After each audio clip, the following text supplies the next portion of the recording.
All right, guys, we're here today. Casey here, Mr. Nick, Ian Hunt.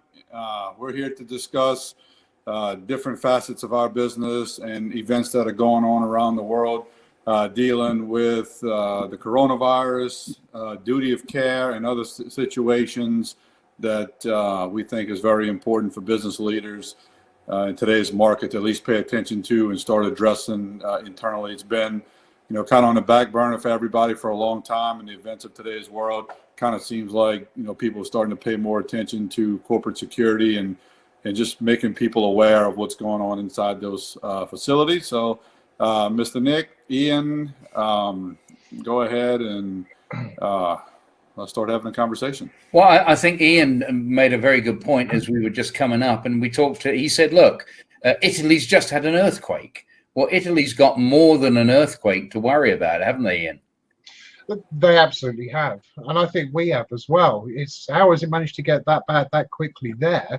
And what are we doing here? We're washing our hands. There's something that's not quite right about all of this. Well, the one thing that in a conversation I had yesterday with the cruise lines is that it was brought up by them that the Italy thing is totally tied to hotels. Because, there's no cruise ships in the middle of those regions. There's ski resorts and hotels. So what are we all doing wrong regarding, as you just said, washing your hands? And by the way, it's not just your hands. It's your wrists. It's your thumbs. As it was stated yesterday, if a surgeon scrubs up, that they literally do each finger and what have you. And happy birthday, 20 seconds doesn't really work.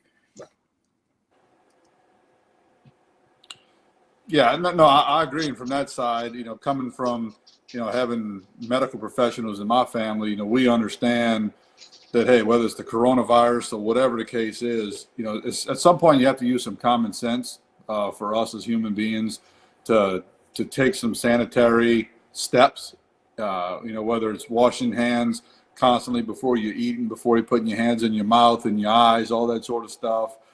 These types of viruses, when things happen like this, it kind of brings attention to it that, hey, it's kind of a self-check for all of us to look at, hey, what are we doing to take care of ourselves personally and to not spread this?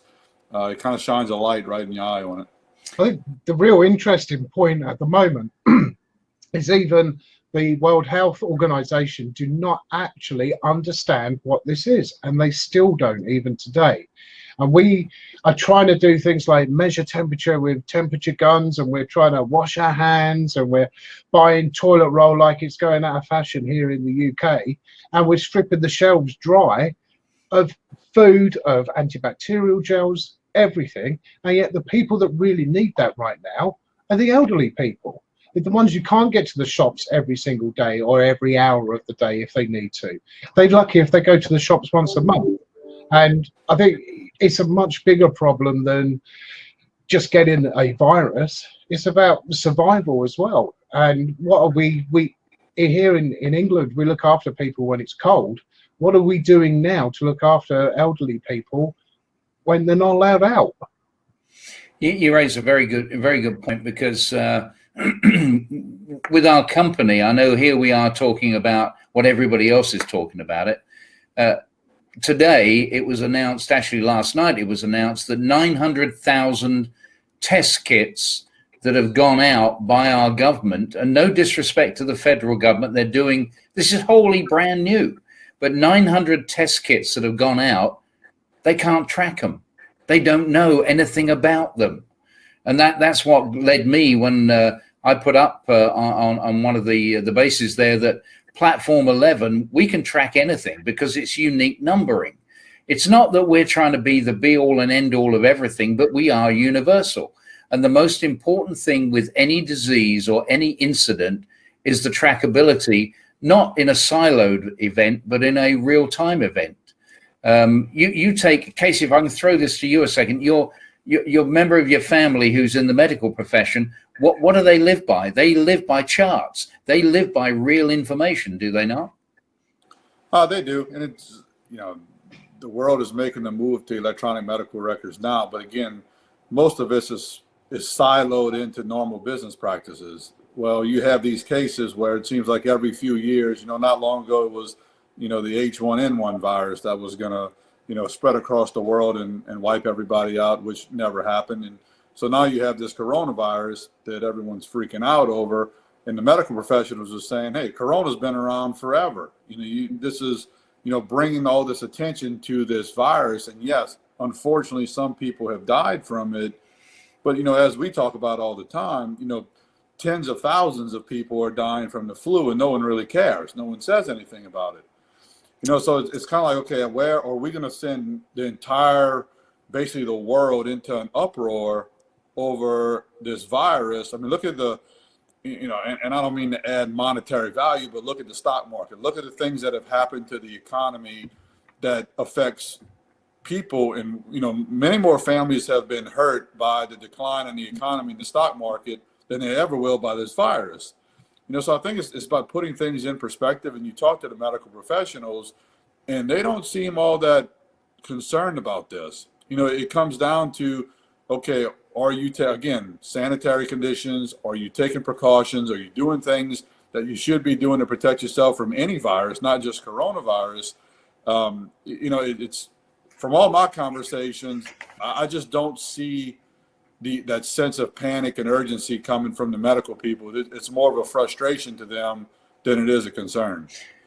I concur. Look, I'm traveling, as you know, next Monday. I have my mask. And why do I have a mask? I was told categorically that if you're sitting on a plane, you don't need to be 3'3", 1 meter from anybody, because, you can reach out and touch. And I think, Ian, the touch is 29 inches, isn't it, the arm? 25. So, 25, okay. So literally, when I'm on a plane, I'm around people, I've got no earthly idea who I am, and I'm told that I should sit at a window seat, which I always do.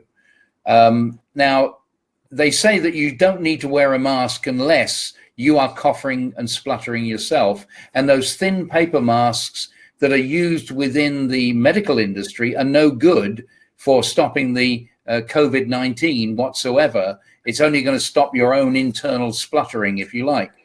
So there we worry. And then the other thing is, please take on board any wipes, because when you're doing your seatbelt, who's been touching it first?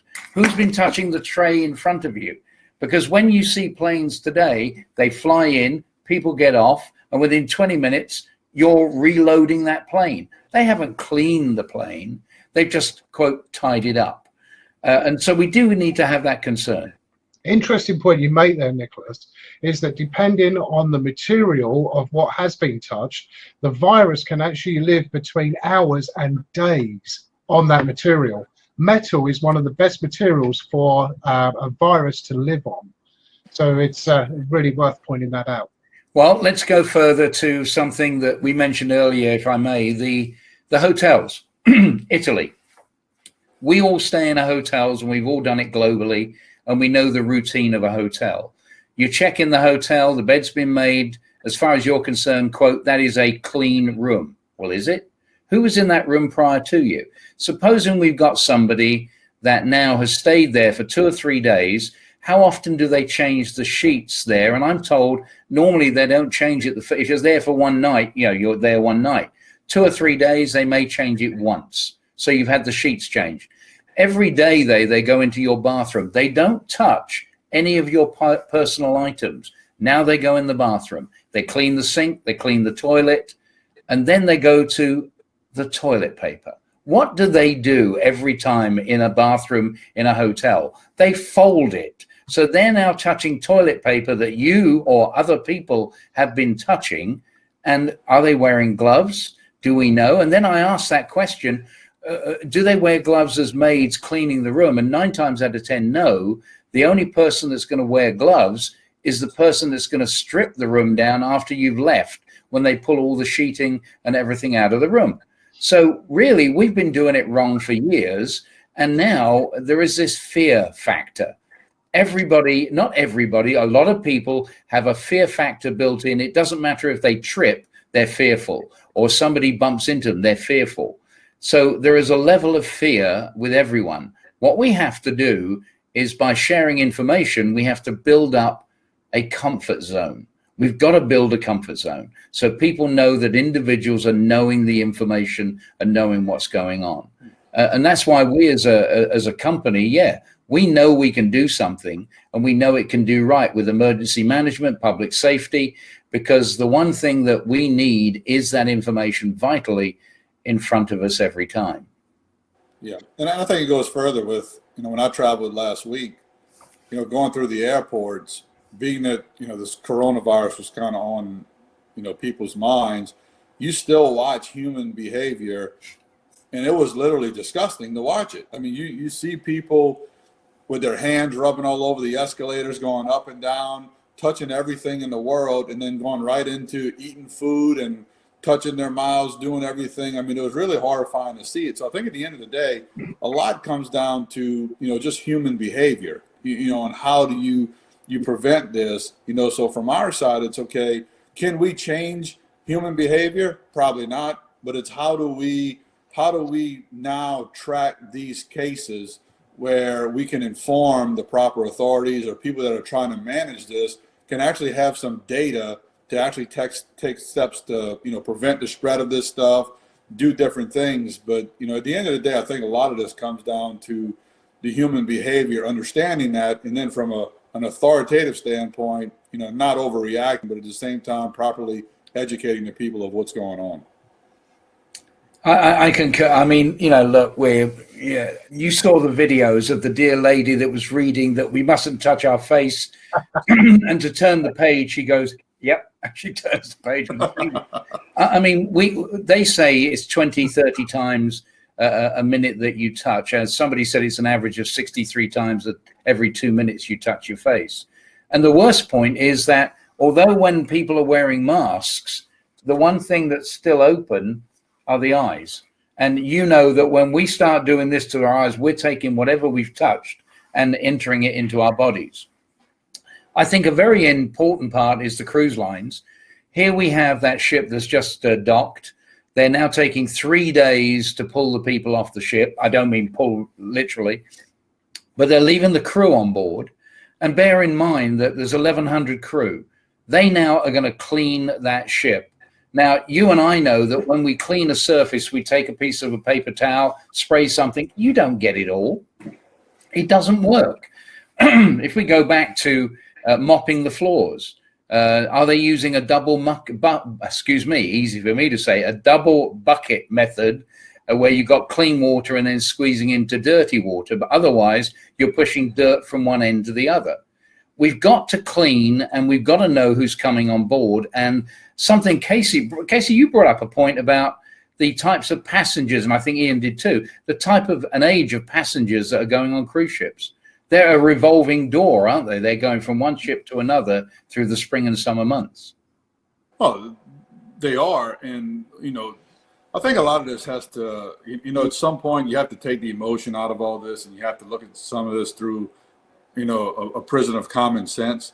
If you've got elderly people who are not well to begin with, yes, they're more susceptible to these viruses, not just the corona, but the flu, all these sorts of things, with it. So if take a cruise ship, if you've got many elderly people coming on board, and you can make some type of reasonable either assumption or through them filling out medical information before they get onto the cruise ship, you can do a pretty good job of assuming, hey, if there is a virus, these are the people that are more likely to get this virus and contract it. Whereas even with this coronavirus, I could be wrong, but we haven't heard of a single child yet dying of this.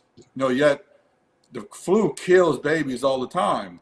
This coronavirus in specific is a virus that preys on people who are not well to begin with. Okay, that's nothing new in our society. This happens, with several of these cases. But when it comes to companies, hey, if they can do a job of tracking and understanding who's on their property, whether it's a hotel, whether it's a casino, whether it's a cruise ship, knowing more about the people that are there gives them the ability to respond and prevent these things, as of just saying, hey, we're going to wait for something bad to happen, then we're just going to cross our fingers and hope we can do something. That is so true. Ian, you know more about facial recognition, which is I'm going to use the word the untouchable, because you don't have to touch anything. When we're going into an office today, it is a revolving door of issues, and we're touching the surfaces. I mean, am I right? Am I wrong?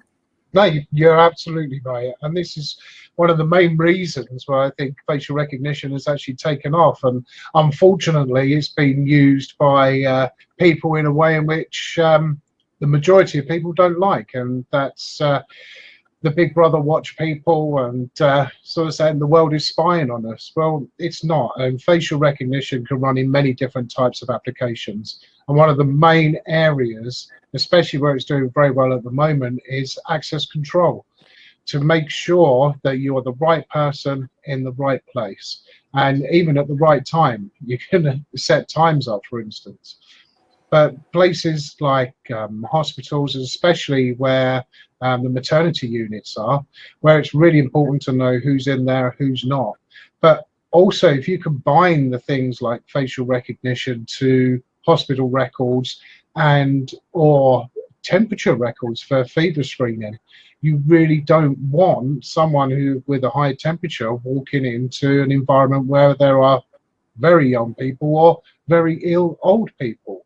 And you can do so much with facial recognition, but unfortunately the media just picks up on all the worst aspects of it, and thinking that we're going to turn into another dictatorship type country, where actually, do you know what? There's plenty of other applications where it gets used every single day, and it's helping making our lives a lot easier.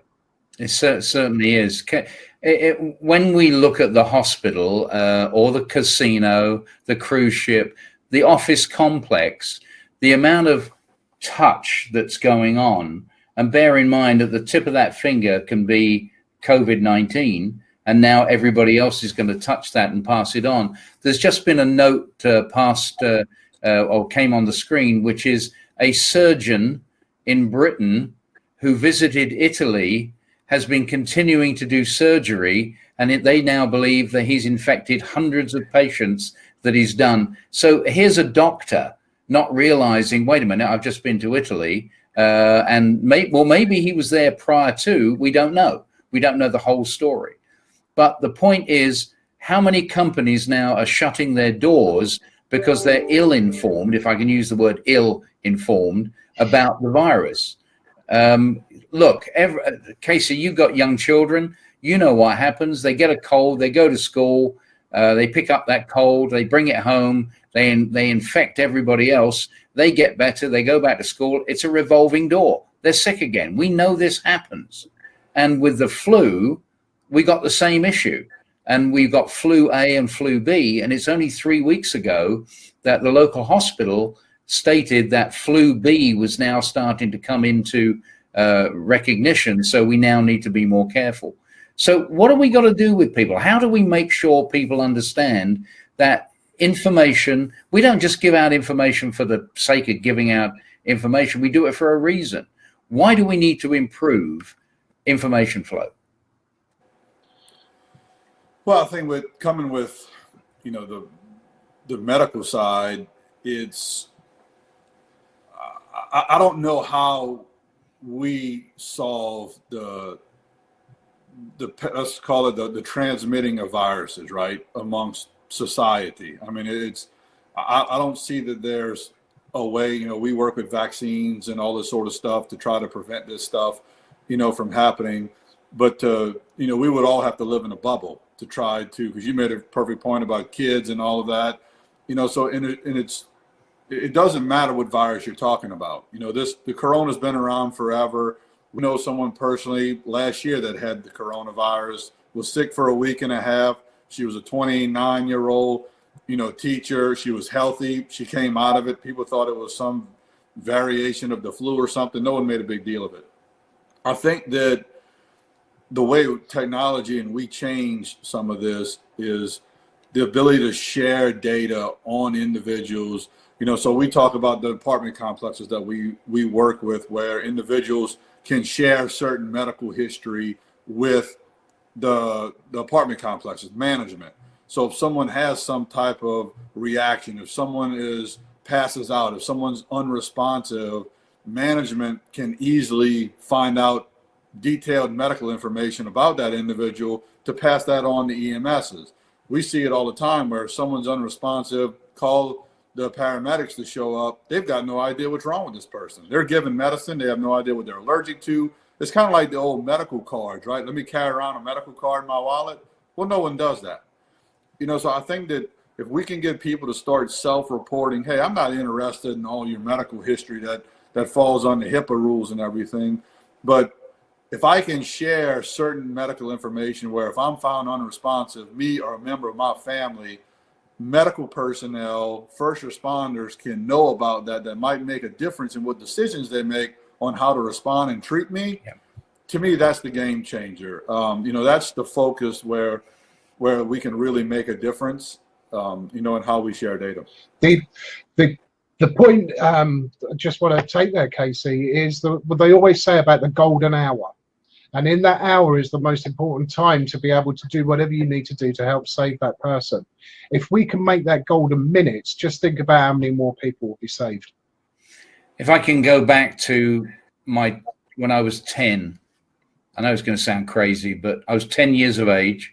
I went to a birthday party and there were about 20 children there. And it was Dr. Hamilton's son, it's his birthday. And we all had a fantastic time. During the week, 11 of those 20 children went down with polio, including Dr. Hamilton. I did not. It can happen with anything. I know we don't have polio today, thank God, but it just shows you what can happen. How safe are you? But if you go around putting yourself in a total bubble, you do nothing. If we go back to several decades now, when AIDS first came out, did we stop traveling? Did we stop? Yes, there were issues. People were like, oh my goodness, I don't want to sit near them. But today, it can be anybody. It doesn't have a label that suddenly, I'm coughing, I possibly have COVID-19. So it's impossible to know who's got what, where, and how. And it comes down to what we personally do. When you're walking through an airport, when you're going into an office, sure, use the elbow, fist pump, do whatever you want to do, because it's up to you. The government is not going to protect you. The government isn't going to do it at all. It's you as an individual. But then again, when it comes to corporations like us, where we know that information flow is the most important thing, sure, we're going to beat our chest and we're going to go, look, we can track information. If somebody's ill, and there are many different departments touching that person, by using our systems, Platform 11, all that information that keeps being updated is right there for everybody administratively that has access to it securely. And that's what we've got to have. We've got to have a fluidity of information.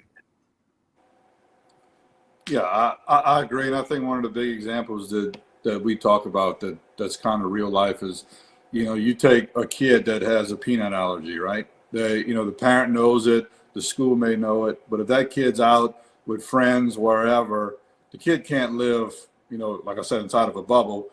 Okay, first responders, if something happens to that kid, who knows he's got a peanut allergy if the parents aren't around, correct? So, I mean, you take, what we do inside of our system, if first responders can easily take a picture of this kid, facial rec pulls back his medical card that his family has shared.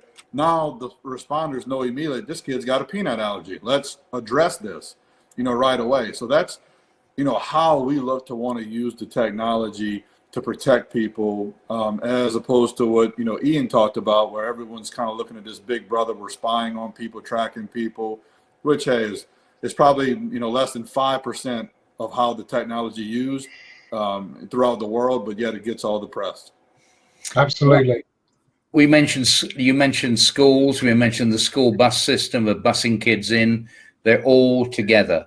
And believe you me, there needs to be more information, not just on the medical front, but also the access of certain individuals coming into schools.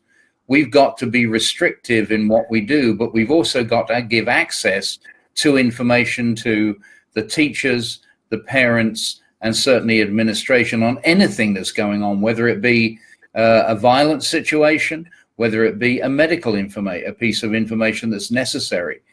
Today, we can't do without information. You know, I remember going past a bar and it says, we don't have the internet. Imagine it's prior 1998. Okay, so we've got to start communicating, and Ian will know, both of us will know, with the issues we had with the Irish Republican Army, of the bombings that went on in London. If you were in a restaurant and somebody sat there and they had a bag next to them and they got up and left the bag, you've never seen so many people going, "Oi, is that your bag?" And if they ran, you ran too. It's all about sharing and being comfortable with ourselves. We've got to remove the fear factor, and we've got to get comfortable again with understanding it's up to us. We have to decide on how we're going to look after each other, and certainly our own personal hygiene.